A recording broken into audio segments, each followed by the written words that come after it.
contradictions. Finalement, tu ne sais donc plus qu'est-ce que ça va taire. Parce que l'autre dit que c'est Eto'o qui est le responsable de l'équipe nationale, on ne gagne rien et on ne gagnera rien. L'autre dit que maintenant, là où on a gagné, ce n'est pas Eto'o qui a gagné. Finalement, ils veulent expliquer quoi?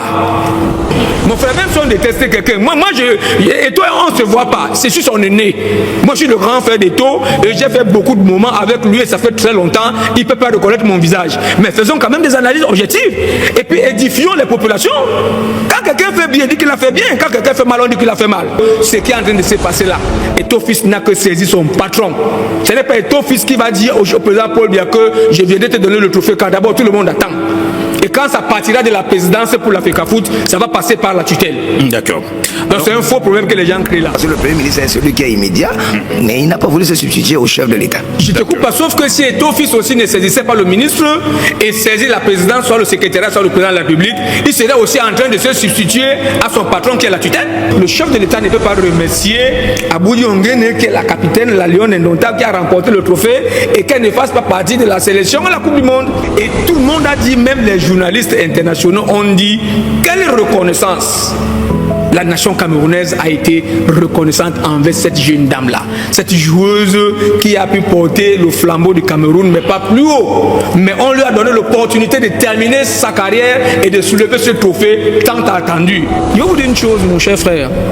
Le professeur Onangini, que j'admire très bien et que je respecte beaucoup, a dit qu'il est un éducateur.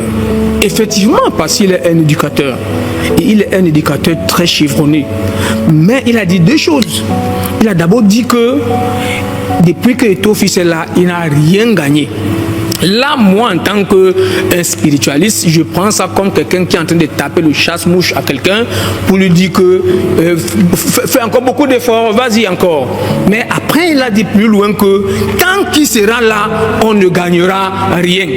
Mais en tant qu'un éducateur, ça veut dire quoi? Ça veut dire que quand il a un élève qui a eu 4 des moyens au premier trimestre, et que cet élève a eu 12 de moyens au deuxième trimestre, en tant qu'éducateur, il va lui dire félicitations.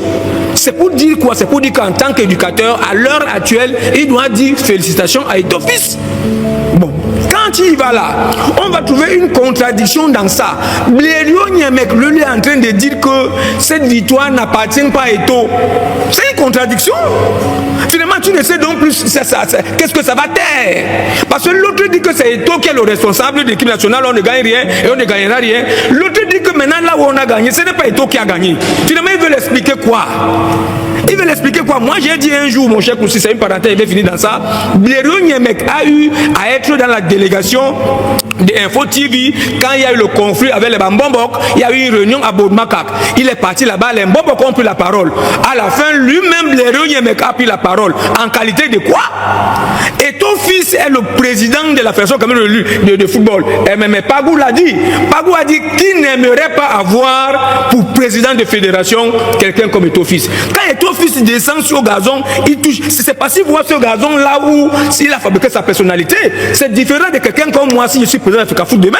Donc en même temps, on doit également voir dans l'ombre, tel que tu en as dit, parce que cette victoire appartient déjà à tout le continent africain. Parce que quand les Camerounais vont aller à la Coupe du Monde, ce sera pour représenter le continent. Nous ne sommes pas comme le Maroc qui dit que quand il joue, c'est pas pour l'Afrique. Mais le Cameroun, c'est pour représenter l'Afrique. C'est la première chose. La deuxième chose, c'est pour représenter le Cameroun. La troisième chose, c'est pour représenter la tutelle, la fédération. Et ça se décentralise jusqu'à arriver à la Guinness Super League. Donc cette victoire appartient à tout ce staff-là. Mais sauf que les gens veulent dire que cette victoire appartient à tous les Camerounais, sauf à Eto'o fils. Mon frère, même si on détestait quelqu'un, moi Eto'o, on ne se voit pas. C'est juste on est né. Moi, je suis le grand frère d'Eto'o et j'ai fait beaucoup de moments avec lui et ça fait très longtemps. Il ne peut pas reconnaître mon visage. Mais faisons quand même des analyses objectives. Et puis édifions les populations. Quand quelqu'un fait bien, dit qu'il a fait bien. Quand quelqu'un fait mal, on dit qu'il a fait mal. Donc moi je pense que Guinée Super League également a sa part de joie à recevoir dans ça. Parce que si on perdait, ils devaient aussi avoir leur part de responsabilité au niveau de la défaite. Si on perdait ce trophée-ci, on devait dire non, Eto'o-Fils n'a rien fait de particulier parce que le Cameroun est déjà arrivé à la finale 3 fois sans Eto'o-Fils. Donc si on arrive pour la 4e fois, parce qu'il n'a rien fait de particulier. Eto'o aussi a dit une chose pour chuter, mon cher frère. La joie d'Eto'o-Fils ici, c'est exactement comme un parent qui a eu un enfant qui a 2 fois échoué le bac et à la 3e fois l'enfant a réussi le bac. La maman ou bien le père dit vraiment merci parce que tu m'as enlevé la honte. L'équipe nationale du Cameroun a enlevé cette honte à Eto'o-Fils et non à Paul Biya. Parce que si on perdait là, on n'allait pas dire que c'est Paul Biya le responsable, ni le RGPR, ni la tutelle. On devait dire que c'est Eto'o avec son staff et ça aurait donné raison au professeur Onangini. Maintenant que ça s'est passé comme ça, Eto'o est en train de dire vraiment merci de m'avoir enlevé cette honte. Encore que, soit cette année ou bien l'année dernière, Eto'o-Fils a fait un discours. Là, il a dit la première victoire de son staff technique viendra des filles. Effectivement, voilà la prophétie qui s'est réalisée. Donc moi je pense que c'est une joie collective, c'est une joie commune pour tout le monde, parmi lesquels Guinée Super League. D'accord. Parce que quand ce trophée va vouloir arriver devant le président de la République, le chef de l'État n'adressera pas la correspondance à Samuel Eto'o. Le chef de l'État n'adressera pas la correspondance à Narcisse Mouele Kombi. Ça va passer par le secrétariat général de la présidence. Et ça arrive chez la tutelle, et la tutelle prépare maintenant la FECAFOOT. Et qui sera le président, le chef de délégation? C'est le ministre de chef de délégation présenter ce trophée. Voilà comment ça se passe. Donc, comment on appelle ça? Eto'o-Fils a voulu montrer à son patron que voilà cette affaire, on a remporté ça. Et maintenant, ils échangent donc en disant que attendons donc quand le père va arriver, et maintenant l'information que j'aurai, je te dirai à quel moment on doit aller présenter le trophée chez le père. Que relève donc cet épisode-là sur la relation entre la FECAFOOT et sa tutelle? En réalité, mon cher frère, si il n'y existait pas le conflit entre la tutelle des sports et la Fédération camerounaise de football, le ministre n'aurait pas pris cette correspondance. Non. Le ministre n'aurait pas pris cette correspondance s'il n'y avait pas ce conflit. Nous savons très bien que à un moment, Seydou Mombonjoya, en son état, à l'époque, étant président de la Fédération camerounaise de football, s'est retrouvé, je pense, à une compétition, je pense, soit de la CAF, la CAN, soit de la Coupe du Monde. Et on lui a demandé de s'aligner. Il a appelé le ministre, Narcisse Mouele Kombi, et l'encadrement a dit non, ce n'est pas la place du ministre, voilà la place de ceci. Donc c'est pour ça que vous allez constater que le ministre a apparu à la tribune d'honneur, étant assis avec le Premier ministre, mais lors des cérémonies de remise des médailles et trophées et autres, c'est le président de la Fédération camerounaise de football et le Premier ministre Diongouté. Donc, c'est des gens qui aiment trop des parades visibles. C'est-à-dire que tout le gouvernement du Cameroun, ils aiment l'apparition. Donc, à partir du moment où le ministre n'est pas trop visible là, Moussé peut dire à Eto'o que vient ici, faisons les photos, ça recommence le combat églisien, hibou, et on attend que tel fasse une erreur pour dire ceci. Non. Quand on voit la décentralisation des primes des équipes nationales, mon cher Kousti, tu es un journaliste professionnel, ça part du secrétariat général de la présidence, on remet tout à la tutelle et la tutelle envoie à la fédération.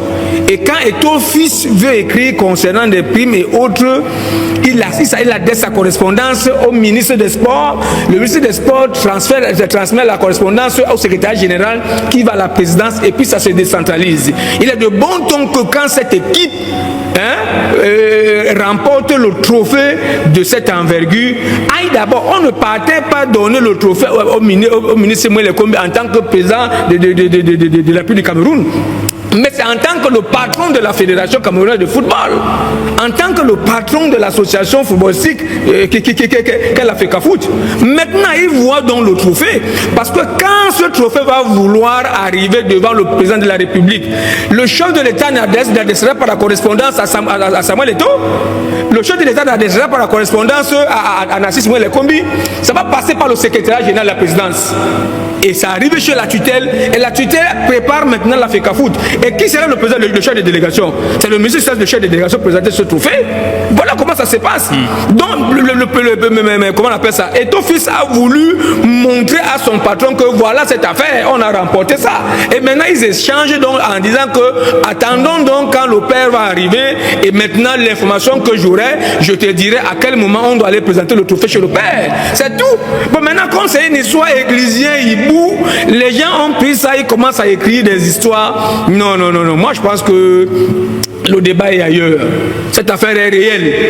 Eto'o Fils n'a pas créé une procédure administrative. Non. Et puis Eto'o Fils est tellement encadré par des personnes réfléchies au point où ils savaient très bien que cette procédure-ci, si on ne la faisait pas, voilà ce qui allait arriver. Maintenant, comme on l'a fait, voilà ce qui est arrivé. Donc les gens perdent le temps à discuter, à tirer à tort et à travers. Chacun veut des ailes, chacun veut noircir tel, tenir l'image de l'autre, parce que Eto'o Fils, peut-être on en parlera. Il y a d'autres qui ont dit que le Cameroun ne va rien remporter tant qu'Eto'o est là. Il y a d'autres qui ont dit que non, pourquoi Eto'o veut ravir la vedette des joueuses pendant que le président de la FECAFOOT a un très grand rôle à jouer. Autant plus que quand quelqu'un comme professeur Joseph Onangini est en train de démontrer que Samuel Eto'o Fils ne gagnera rien. Obama lui avait posé la question un jour, est-ce que c'est Eto'o qui joue au stade? Est-ce que c'est Eto'o le coach? Il a dit non, il a la part des responsabilités. Or, quand il gagne, donc, ça veut dire que les responsabilités qu'on lui fait des reproches, il a dû les remettre en place et on a gagné le trophée. Mais c'est là où tu vois l'autre, comment on l'appelle là, son nom m'échappe là, lui revient, dit que Eto'o Fils veut ravir la vedette aux joueuses. Donc finalement, on ne comprend pas ce que ces gens-là veulent. Ça démontre juste des signes de jalousie que nous, on n'en a pas besoin. C'est pour ça qu'on fait des analyses objectives pour que les gens essaient de réfléchir et comprendre que ce qui est en train de se passer là, Eto'o Fils n'a que saisi son patron. Ce n'est pas Eto'o Fils qui va dire au président Paul Biya que je viendrai te donner le trophée, car d'abord tout le monde attend. Et quand ça partira de la présidence pour la FECAFOOT, ça va passer par la tutelle. D'accord. Donc c'est un faux problème que les gens créent là. Serge, si vous voulez également réagir sur ce sujet, oui. Comme autre élément par rapport à ce sujet, oui. Je comprends l'analyse de Mbombok. Mbombok, si tout à l'heure comprenait ce que j'ai dit, quand on gagne au Cameroun, le football devient politique. C'est-à-dire que le ministre à son niveau a pris cette histoire de la façon politique en se disant je ne peux pas ravir la vedette à mon boss. Pourquoi est-ce que je prendrais cela? Parce que ça aurait été interprété comme s'il veut prendre la place du chef de l'État. Il faut comprendre aussi la réaction du ministre. Non, il faut comprendre le ministre aussi à ce niveau parce que en 2017, et vu les autres coupes que nous avons engagées, la coupe a toujours été présentée au chef de l'État de façon officielle et dans les médias officiels. Donc c'est dans ce sens que je dis que le ministre, à mon avis, n'a pas voulu prendre ce risque-là. Est-ce que c'est un risque de se substituer à son supérieur hiérarchique, et qui n'est même pas immédiat, parce que le Premier ministre est celui qui est immédiat, mais il n'a pas voulu se substituer au chef de l'État. Je te coupe pas, sauf que si Eto'o Fils aussi ne saisissait pas le ministre et saisit la présidence, soit le secrétariat, soit le président de la République, il serait aussi en train de se substituer à son patron qui est la tutelle. Nous sommes là dans la démarche administrative. Ah oui. D'accord. Donc Eto'o Fils a suivi son chemin normal. C'est pour ça que j'ai commencé l'entame de mes propos. Si la bataille églisienne-Ibou n'existait pas, la tutelle n'allait pas répondre comme ça. Mais non, ça, selon moi, ça ne dit pas ça. Mais au contraire, c'est plutôt un très grand signe annonciateur parce que Aboudji Onguéné aurait dû terminer sa carrière à cette dernière CAN qu'on a remportée. Mais sauf que non seulement nous sommes qualifiés à la Coupe du Monde et on a remporté ce trophée, ça lui donne encore l'ouverture de finir sa carrière maintenant à la Coupe du Monde. Voilà d'abord la première chose, parce que le chef de l'État ne peut pas remercier Aboudji Onguéné, qui est la capitaine de la Lyon indomptable, qui a remporté le trophée, et qu'elle ne fasse pas partie de la sélection à la Coupe du Monde. Ça ne tient pas. Donc déjà cette correspondance lui ouvre cette opportunité-là. Il est clairement connu qu'elle est remplaçante. Bon, il y a eu aussi une autre chose, c'est que, mon cher Koulsi, l'entrée de cette jeune dame a créé une émotion particulière. Parce que l'encadrement technique l'a fait entrer, c'était juste pour aller réceptionner le trophée. Et tout le monde a dit, même les journalistes internationaux ont dit, quelle reconnaissance! La nation camerounaise a été reconnaissante envers cette jeune dame-là. Cette joueuse qui a pu porter le flambeau du Cameroun, mais pas plus haut. Mais on lui a donné l'opportunité de terminer sa carrière et de soulever ce trophée tant attendu, bien qu'étant remplaçante et partante. Maintenant, quand elle entre, elle a également une occasion d'avoir une percée qui donne directement un but. Je ne dis pas que ce but était hors jeu ou pas, mais tout au moins le but est entré. Ça a créé une émotion. Elle-même, avec cette émotion, elle a enlevé le maillot. Donc tout ça fait à ce que c'est normal de la reconnaître. C'est normal de la remercier. Donc cette correspondance a joué tout ce rôle-là avec toutes ces émotions. Et je pense que, à ma qualité de spiritualiste, que je peux maintenant aborder cette casquette, je félicite tout le staff technique qui a manipulé de manière positive la science occulte. La science occulte, parce que j'ai dit toujours aux gens, le football est un sport qui crée des émotions trop fortes, qui provoque la mort, qui déstabilise les États, qui réorganise les autres. Ça fait qu'on ne s'amuse pas avec les émotions du football, même comme c'est un sport. Non, je ne joue pas avec ça. On a vu toujours, moi je vous l'ai dit sur votre plateau, vous avez vu comment la squelette s'est encore présentée au stade du Maroc, parce que le Maroc a perdu en demi-finale avec le Cameroun. Personne n'est venu au stade, c'était vide, exactement comme ils ont l'accoutumé de le faire. Donc c'est des grandes émotions où ne serait-ce que protéger ces joueuses pour qu'aucun rite traditionnel, mystique, occulte ne puisse les atteindre pour les empêcher d'effectivement de démontrer leur meilleur football. Donc je remercie ce staff parce qu'il est là et il a fait ce travail. D'accord.